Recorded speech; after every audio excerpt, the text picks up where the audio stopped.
ታሪካችን የሚጀምረው ብቸኛ የሆነችውን ካሮል እያስመለከተን ነው። አብሯት የሚማሩት ሴቶች እጅግ በጣም ታዋቂ በሆነ የኮሪያ የሙዚቃ ቡድን በፍቅር የተለከፉ ናቸው። እነዚህ ሴቶች የሙዚቃ ቡድኑ ዘፈኖችን ግጥም እንድትተረጉምላቸው እየጠየቁ ካሮልን ሁልጊዜ ያስቸግሯታል። በመጨረሻም በእነሱ ጫናና ትንኮሳ የተማረረችው ካሮል ትዕግስቷ ተሟጦ በንዴት መስታወት ትሰብራለች።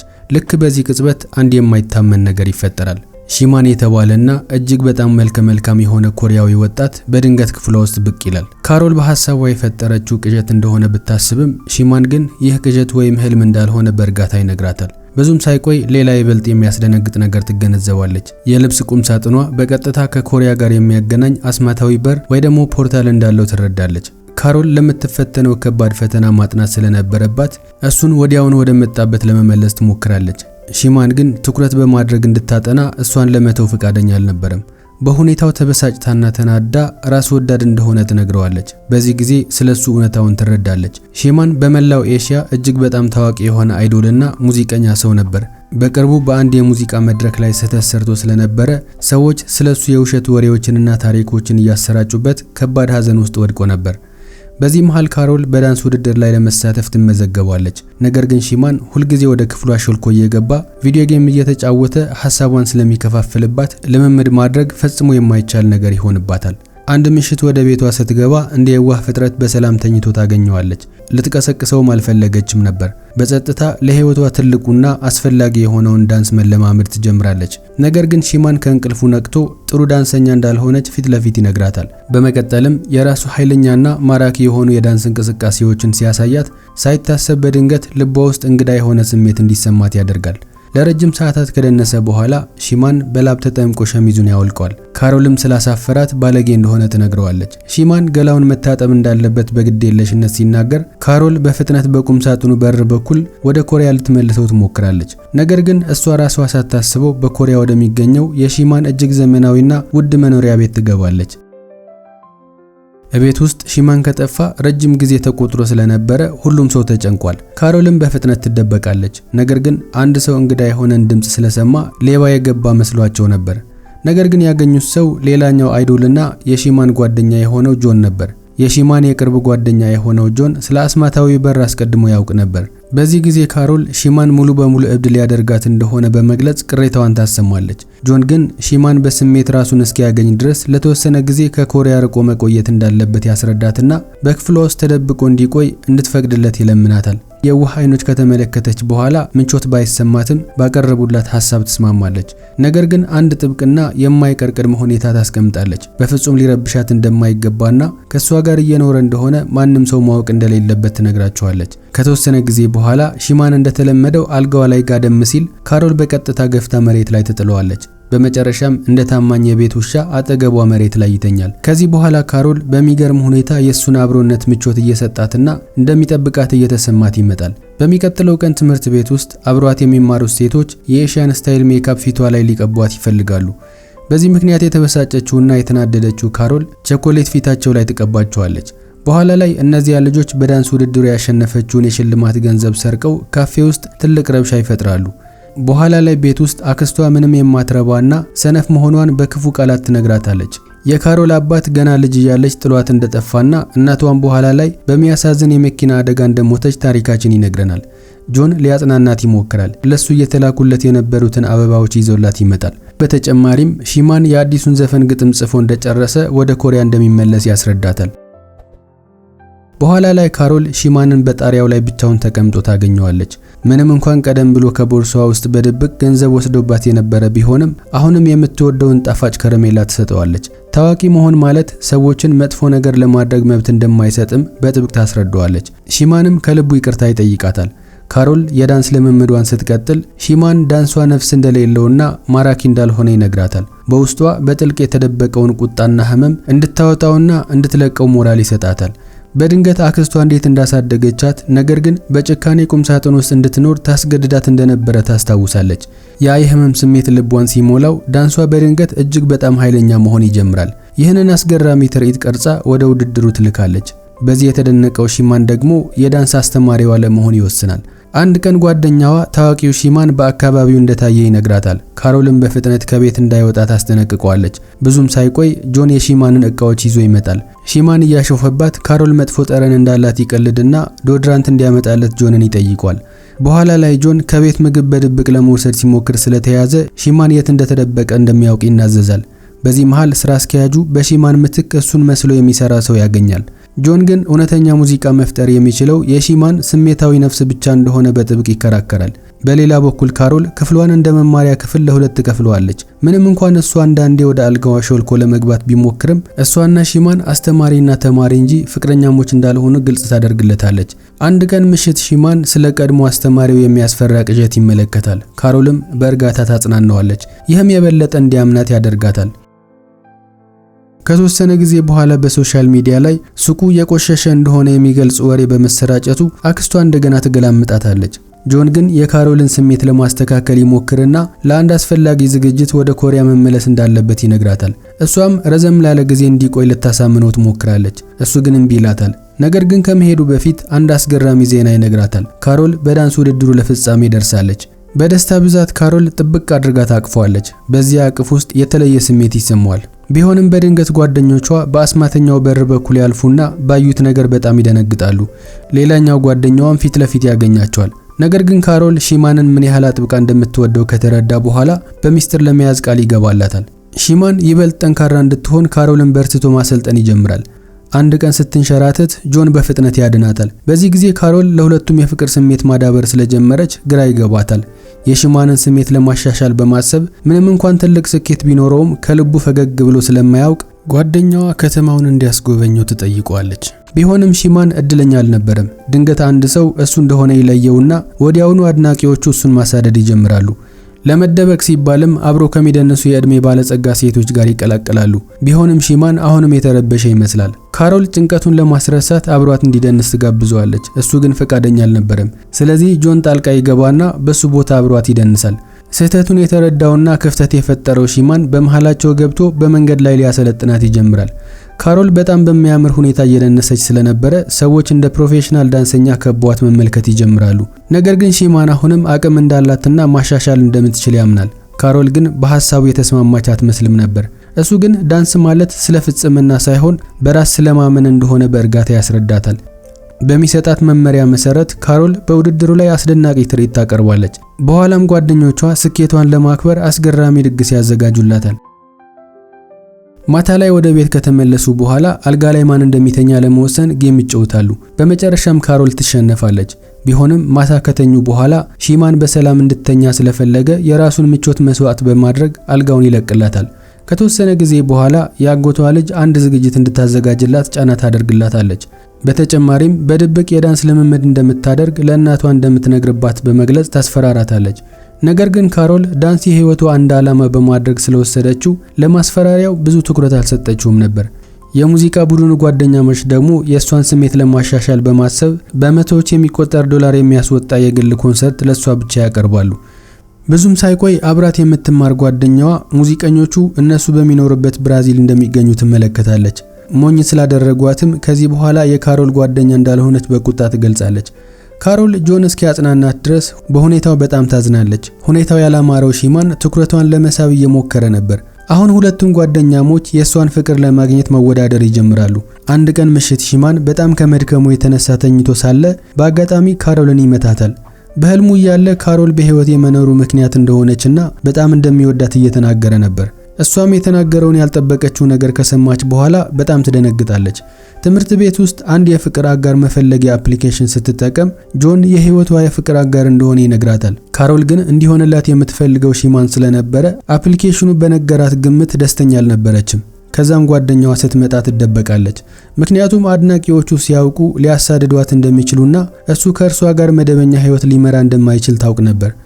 በኋላ ላይ ጆን በእርጋታ ይዟት አዲሱ የፀጉር ስታይሉ እንዳማረበት ይጠይቃታል። እሱ ሲነካት ማየቱ ሺማንን ስላስቀናው ከካሮል ጋር የፍቅር ቀጠሮ እንዳለው በድፍረት ይናገራል። ሌሎቹም ወደ ኮሪያ ለመመለስ ፍቃደኛ ያልሆነው በዚህ ምክንያት እንደሆነ ያምናሉ። ነገር ግን ልቡ ሁል ጊዜ እንደ ድንጋይ ስለሆነ እውነተኛ ፍቅር ሊይዘው እንደማይችል በመግለጽ ይከራከራሉ። በኋላ ላይ ካሮል የሚያምር ልብስ ለብሳ ስትመጣ ልጆቹ ከፊቷ እየደነሱ ያደንቋታል። ነገር ግን እንደዚህ የለበሰችው ከአንድ ጓደኛዋ ጋር ልትገናኝ ስለፈለገች ነበር። ምክንያቱም ወላጆቻቸው የፍቅር ግንኙነት እንደጀመሩ ያስባሉ።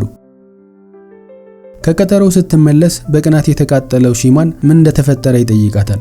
እሷም ሊሳሳሙ ትንሽ ቀርቷቸው እንደነበረ በግዴለሽነት ትነግረዋለች። በቅናት ልቡ የተጎዳው ሺማን በድንገት ይርቃታል። በተጨማሪም እንደሱ አይነት ታዋቂ የሆነ ሰው ከሷ ጋር ሊሆን እንደማይችል ይነግራታል። በተፈጠረው አሳማሚ የሆነ አለመግባባት ምክንያት ግንኙነታቸው ቀስ በቀስ እየራቀ ይሄዳል። በኋላ ላይ የአጎቷ ልጅ የሆነችው ሱሺ አሁንም ፕሮግራም እንድታዘጋጅ ታስገድዳታለች። ጆን ደግሞ በለስላሳ እጆቹ እየነካካ ሲያግዛት ነበር።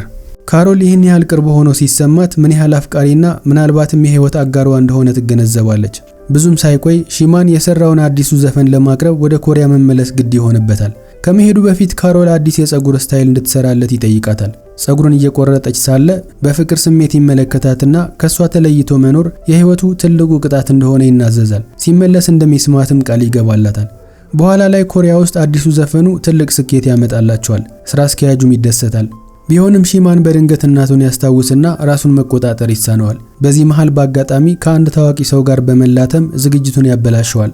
ራስ ወዳድ ተብሎም ይተቻል። አለቃውም ምንም ያህል ተሰጥኦ ቢኖራቸውም እንደ ቡድን በአንድነት መቆም ካልቻሉ ዋጋ እንደሌላቸው ይነግራቸዋል። በዚህም ምክንያት ቡድናቸው ይፈርሳል። ይቅርታ ለመጠየቅ ይሞክራሉ። ነገር ግን ጸብ ይነሳና በዚህ መሃል ሺማን ይጎዳል። ብዙም ሳይቆይ ወደ ብራዚል ወደ ካሮል እቅፍ ይመለሳል። እሷም ምን ያህል እንደናፈቀችው ትገነዘባለች። እንዲያገግም እየረዳችው ሳለ አሁንም ከባድ የዳንስ ልምምዶችን እሷን ማሰልጠን ይቀጥላል። በዚህ መሃል ድንገት በተነካኩ ቁጥር ያለመዱት የተለየ ስሜት ይሰማቸው ነበር። አሁንም ሺማን ስትደንስ በጣም ለስላሳ እንደሆነችና ልክ እንደ ጥቁር ስዋን በራስ መተማመን ያላትና ደፋር መሆን እንዳለባት ይነግራታል። በተጨማሪም ማንም ሰው ሳያዋርዳት ሙሉ ቀን እንድታሳልፍ ፈተና ይሰጣታል። ነገር ግን ካሮል የእሱን ምክር መከተል ተስኗት ከማጽዳትና እራት ከማብሰል ጀምሮ የአክስቷን እያንዳንዱን ትዕዛዝ መታዘዟን ትቀጥላለች።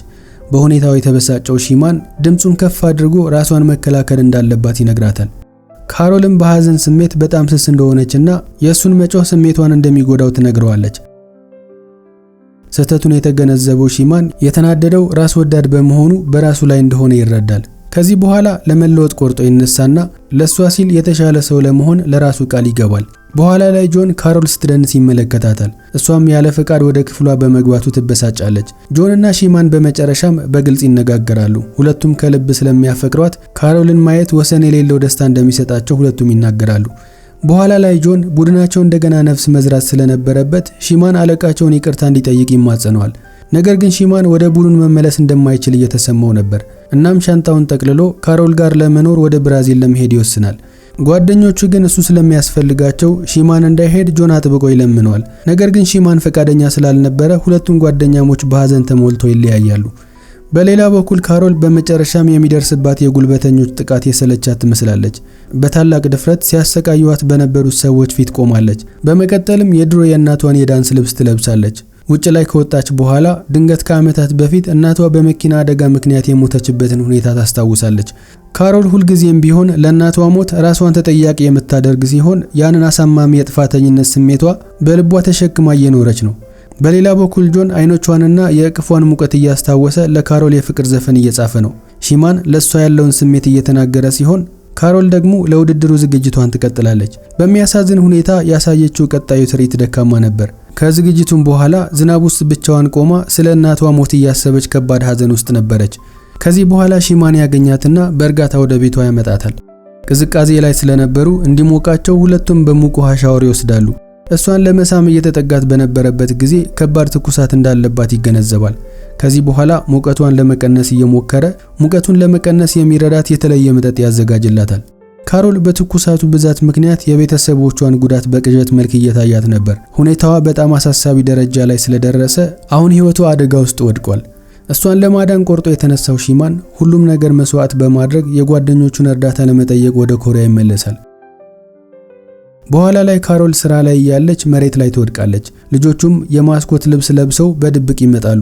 ጓደኛዋ ስታያቸው ስለመለያየታቸው የሚወራው ወሬ ሐሰት መሆኑን ትጠይቃቸዋለች። እነሱም ወሬ ውሸት እንደሆነ ያረጋግጡላታል።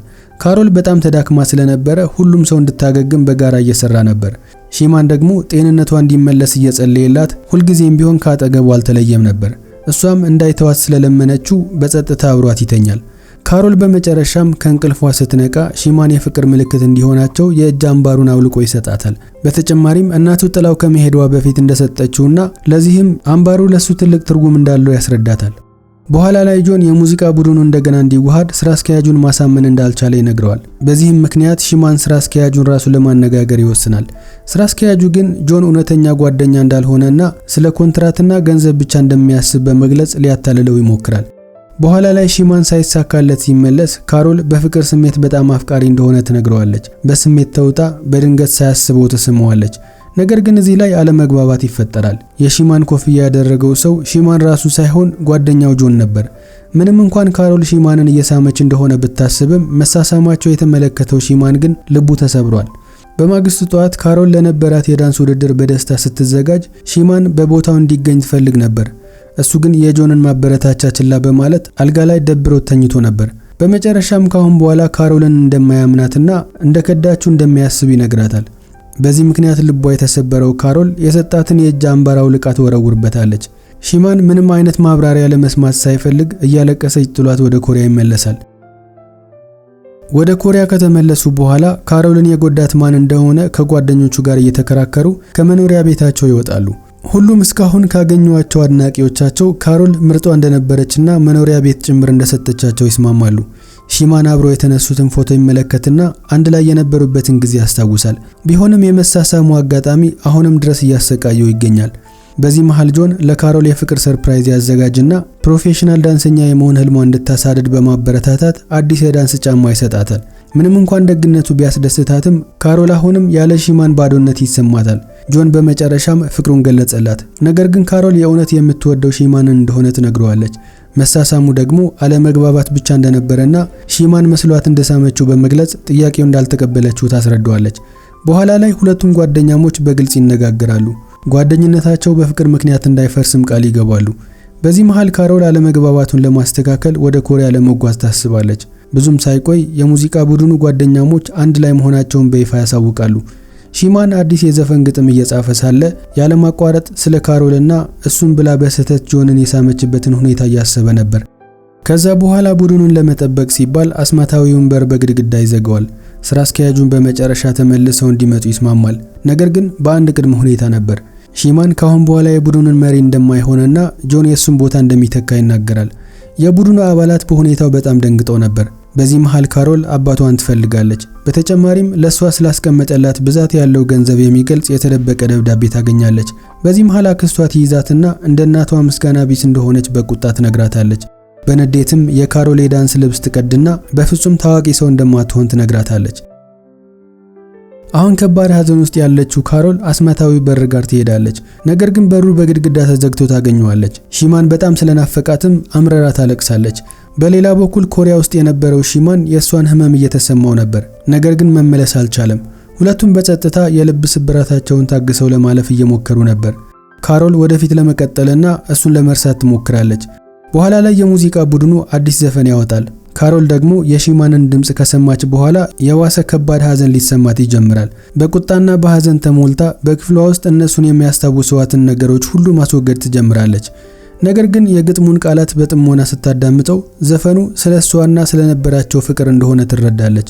ነገር ግን በዚህ ጊዜ አክስቷ በጣም ትታመምና ብዙ ገንዘብ የሚያስወጣ መድኃኒት እንደሚያስፈልጋት ይነገራታል።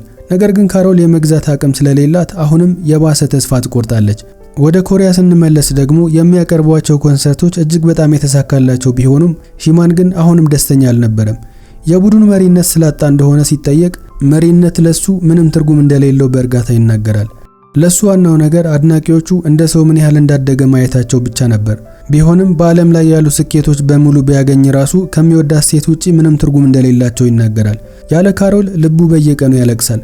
በኋላ ላይ ካሮል አባቷ በልደት ቀኗ የጻፋቸውን ደብዳቤዎች የያዘ የብረት ካዝና ታገኛለች።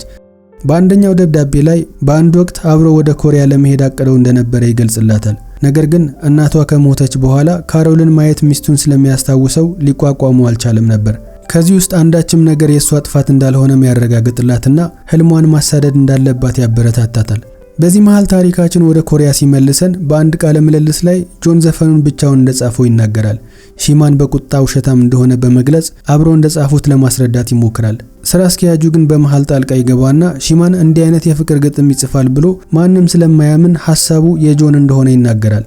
በዚህ የተበሳጨው ሺማን ቀና ልብ ስላለው ማፍቀር እንደሚችል በኩራት ይናገራል። ይህንንም ለማረጋገጥ ከካሮል ጋር የሚያገናኘውን ግድግዳ ይሰብረዋል። ነገር ግን ልክ በዚያ ቅጽበት ካሮል በመጨረሻም ያክስቷን ቤት ለዘላለም ትታ ትወጣለች። ያሳለፈቻቸው ዓመታት በህይወቷ ውስጥ እጅግ አስከፊዎች እንደነበሩም ትናገራለች። ብዙም ሳይቆይ የዳንስ ትርኢቷን ታቀርባለች። መጀመሪያ ላይ ትርኢቷ አስቸጋሪ ቢሆንባትም እናቷን ስታስታውስ ግን በውስጧ የሆነ ነገር ይለወጣል። በመጨረሻም አዳራሽ ውስጥ የነበሩት ተመልካቾች በሙሉ ባቀረበችው የዳንስ ውበት ተመስጠው ነበር። በዚህ መሃል በድንገት ሺማን ብቅ ይልና በመጨረሻም በሚያምር ሁኔታ እንደደነሰችና በሷም እንደሚኮራ ይነግራታል። ከዚያም በህይወቱ ዘመን ሁሉ በየቀኑ ከጎኗ መቆም እንደሚፈልግ ይነግራታል። አሁን ግን በመጨረሻም ሁለቱም ያላቸውን ስሜትና ፍቅር መቋቋም ስለተሳናቸው ይሳሳማሉ። በአንድ ወቅት ትዕቢተኛ የነበረው ሺማን አሁን በካሮል ደግነት ምክንያት ተለውጧል። የምትሰጠው ፍቅርና የምታሳየው ፈገግታ ልቡ ውስጥ እንደ ፀሐይ ብርሃን እንደሚያበራና ደስተኛ እንደሚያደርገው ይናገራል። በዚህም የዛሬው ታሪካችን ፍጻሜውን ያገኛል። ቪዲዮ ከተመቻችሁ ላይክ እና ሰብስክራይብ ማድረግ እንዲሁም የደወል ምልክቷን መጫን እንዳትረሱ። በሚቀጥለው ቪዲዮ በሌላ ታሪክ እስክንገናኝ በያላችሁበት ሰላማችሁ ይብዛልኝ። ባይ ባይ።